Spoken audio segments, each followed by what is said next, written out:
ಸಚಿವ ಜಮೀರ್ ಅಹಮದ್ ಮನೆಯಲ್ಲಿ ಚಿನ್ನಾಭರಣ ಕಳ್ಳತನ ಪ್ರಕರಣಕ್ಕೆ ಟ್ವಿಸ್ಟ್ ಸಿಕ್ಕಿದೆ. ತನಿಖೆ ವೇಳೆ ರಕ್ತ ಸಂಬಂಧಿಕರೇ ಕುಕೃತ್ಯ ಎಸಗಿದ್ದು ಬೆಳಕಿಗೆ ಬಂದಿದೆ. ಸಚಿವ ಜಮೀರ್ ಮನೆಯಲ್ಲಿ ಚಿನ್ನ ಕದ್ದಿದ್ದ ಆರೋಪಿಗಳಾದ ಅಮೀರ್ ಅಹಮದ್ ಹಾಗೂ ಸೈಯದ್ ಅಮೀನ್ನನ್ನ ಬಂಧಿಸಲಾಗಿದೆ. ಆರೋಪಿಗಳ ತಾಯಿ ಹಾಗೂ ಸಚಿವ ಜಮೀರ್ ಅವರ ತಾಯಿ ರಕ್ತ ಸಂಬಂಧಿಗಳಾಗಿದ್ದಾರೆ. ಆಗಾಗ ಸಚಿವ ಜಮೀರ್ ಅಹಮದ್ ಮನೆಗೆ ಬಂದು ಹೋಗ್ತಾ ಇದ್ದ ಆರೋಪಿಗಳು 2023ರಿಂದ ಪ್ರತಿದಿನ ಜಮೀರ್ ಮನೆಗೆ ಬಂದು ಸ್ವಲ್ಪ ಚಿನ್ನ ಕದೀತಾ ಇದ್ರು. ಹಂತ ಹಂತವಾಗಿ 1.13 ಕೋಟಿ ಮೌಲ್ಯದ 1 ಕೆಜಿ 200 ಗ್ರಾಂ ಚಿನ್ನ ದೋಚಿದ್ದಾರೆ. ಕಳ್ಳತನ ಬಳಿಕ ಜಮೀರ್ ಮನೆಗೆ ಬರುವುದನ್ನ ನಿಲ್ಲಿಸಿದ್ದ ಆರೋಪಿಗಳು ಕಾಲ್ ಮಾಡಿದ್ರು, ರಿಸೀವ್ ಮಾಡಿದಾಗ ಅನುಮಾನ ಬಂದು ವಿಚಾರಣೆ ನಡೆಸಿದ್ರು. ಈ ವೇಳೆ ಪ್ರಕರಣ ಬೆಳಕಿಗೆ ಬಂದಿದೆ. ಟ್ರಾವೆಲ್ಸ್ ಬಿಸಿನೆಸ್ ಮಾಡ್ತಾ ಇದ್ದ ಆರೋಪಿಗಳಾದ ಅಮೀರ್ ಅಮೀನ್ ಕೊರೋನಾ ವೇಳೆ ಲಾಸ್ ಆಗಿದ್ರು. ಎಲ್ಲಿಯೂ ಸಾಲ ಸಿಗದ ಹಿನ್ನೆಲೆ ಜಮೀರ್ ಅಹಮದ್ ಮನೆಯಲ್ಲಿ ಲೂಟಿ ಮಾಡಿದ್ದಾರೆ. ಕದ್ದ ಚಿನ್ನ ಅಡವಿಟ್ಟು ರಿಯಲ್ ಎಸ್ಟೇಟ್ನಲ್ಲಿ ಹೂಡಿಕೆ ಮಾಡಿದ್ದ ಚಾಲಾಕಿಗಳು ಸದ್ಯ ಅಂಧರಾಗಿದ್ದಾರೆ. ಬಿಸಿಲಿನ ತಾಪಕ್ಕೆ ತುಂಗಭದ್ರಾ ಜಲಾಶಯ ದಿನದಿಂದ ದಿನಕ್ಕೆ ಆವಿಯಾಗ್ತಾ ಇದೆ. 100 ಟಿಎಂಸಿ ಸಾಮರ್ಥ್ಯದ ಜಲಾಶಯದಲ್ಲೀಗ ಕೇವಲ 8 ಟಿಎಂಸಿ ನೀರು ಉಳಿದುಕೊಂಡಿದೆ.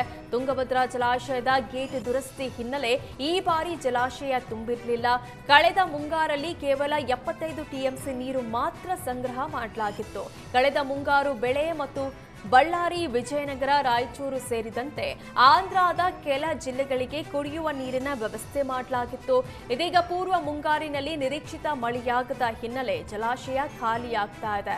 ಹೀಗಾಗಿ ಜಲಾಶಯದ ನೀರನ್ನ ನಂಬಿದ ಬಳ್ಳಾರಿ, ವಿಜಯನಗರ, ರಾಯಚೂರು ಜನರಲ್ಲಿ ಆತಂಕ ಮನೆ ಮಾಡಿದೆ.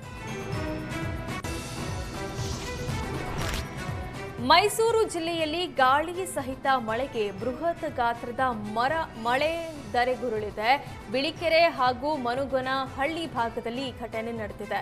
ಮೈಸೂರು ಹುಣಸೂರು ಮುಖ್ಯ ರಸ್ತೆಗೆ ಮರ ಬಿದ್ದ ಪರಿಣಾಮ ವಾಹನ ಸವಾರರು ಪರದಾಡಿದರು. ಮಾನಸಿಕ ಖಿನ್ನತೆ ಹಿನ್ನೆಲೆ ಮೈಸೂರಿನ ದೇವರಾಜ ಪೊಲೀಸ್ ಠಾಣೆ ಮುಖ್ಯ ಪೇದೆ ಶ್ಯಾಮ್ ಪ್ರಸಾದ್ ಆತ್ಮಹತ್ಯೆ ಮಾಡಿಕೊಂಡಿದ್ದಾರೆ. ಮೈಸೂರಿನ ಪೊಲೀಸ್ ಲೇಔಟ್ನಲ್ಲಿ ಈ ಘಟನೆ ನಡೆದಿದೆ.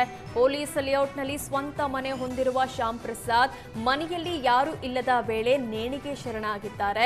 ದೇವರಾಜ್ ಪೊಲೀಸ್ ಠಾಣೆಯಲ್ಲಿ ಕಳೆದ 5 ವರ್ಷಗಳಿಂದ ಕರ್ತವ್ಯ ನಿರ್ವಹಿಸ್ತಾ ಇದ್ರು. ಕರ್ತವ್ಯಕ್ಕೆ ಹಾಜರಾಗದ ಹಿನ್ನೆಲೆ ಪರಿಶೀಲನೆ ನಡೆಸಿದಾಗ ಆತ್ಮಹತ್ಯೆ ಘಟನೆ ಬೆಳಕಿಗೆ ಬಂದಿದೆ. ನಜರಾಬಾದ್ ಪೊಲೀಸರು ಸ್ಥಳಕ್ಕೆ ಭೇಟಿ ನೀಡಿ ಪರಿಶೀಲಿಸಿದರು.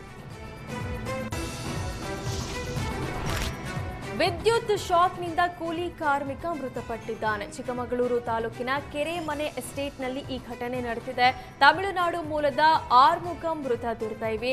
ಬಾಬರ್ ಅನ್ನೋರ ತೋಟದಲ್ಲಿ ಕೆಲಸ ಮಾಡುತ್ತಿರುವಾಗ ಈ ಅವಘಡ ಸಂಭವಿಸಿದೆ. ಸ್ಥಳಕ್ಕೆ ಪೊಲೀಸರು ಭೇಟಿ ನೀಡಿ ಪರಿಶೀಲಿಸಿದ್ರು. ಮಲ್ಲಂದೂರು ಪೊಲೀಸ್ ಠಾಣೆಯಲ್ಲಿ ಪ್ರಕರಣ ದಾಖಲಾಗಿದೆ. ತೋಟದ ವಸತಿ ಪ್ರದೇಶಕ್ಕೆ ಬಂದ ಮೊಸಳೆಯನ್ನ ನಿವಾಸಿಗಳು ಸೆರೆ ಹಿಡಿದಿದ್ದಾರೆ. ಬೆಳಗಾವಿ ಜಿಲ್ಲೆಯ ಜಂಜರಾವಾಡ ಗ್ರಾಮದ ಲಕ್ಷ್ಮೀನಗರದಲ್ಲಿ ಮೊಸಳೆ ಪ್ರತ್ಯಕ್ಷ ಆಗಿತ್ತು. ಬೇಸಿಗೆ ಝಳಕ್ಕೆ ಕೃಷ್ಣಾ ನದಿ ಹಿನ್ನೀರಿನಲ್ಲಿ ನೀರು ಕಡಿಮೆ ಆಗಿದ್ರಿಂದ ಜನವಸತಿ ಪ್ರದೇಶಗಳಿಗೆ ಮೊಸಳೆ ಎಂಟ್ರಿ ಕೊಡ್ತಾ ಇದೆ. ಕಳೆದ 1 ವಾರದಲ್ಲಿ 3ನೇ ಬಾರಿಗೆ ಮೊಸಳೆ ಕಾಣಿಸಿಕೊಂಡಿದ್ದು ಜನರಲ್ಲಿ ಆತಂಕ ಶುರುವಾಗಿದೆ.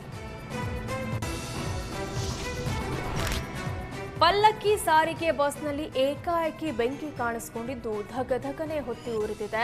ಹಾವೇರಿಯ ದೇವರಗುಡ್ಡ ಗ್ರಾಮದ ರಾಜ್ಯ ಹೆದ್ದಾರಿ ರಸ್ತೆಯಲ್ಲಿ ಅವಘಡ ಸಂಭವಿಸಿದೆ.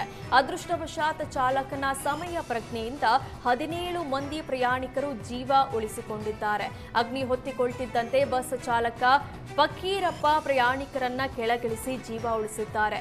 ಬೆಂಗಳೂರಿಂದ ಗದಗದ ಕಡೆಗೆ ಹೊರಟಿದ್ದ ಬಸ್ನಲ್ಲಿ ಅಗ್ನಿ ಕಾಣಿಸಿಕೊಂಡಿದ್ದು ಬೆಂಕಿ ನಂದಿಸಲು ಅಗ್ನಿಶಾಮಕ ಸಿಬ್ಬಂದಿ ಹರಸಾಹಸ ಪಟ್ಟರು.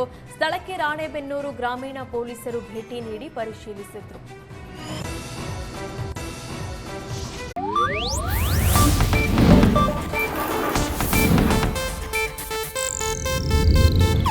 ಇದು ಏಷ್ಯಾನೆಟ್ ನ್ಯೂಸ್ ನೆಟ್ವರ್ಕ್ ಪ್ರಸ್ತುತಿ.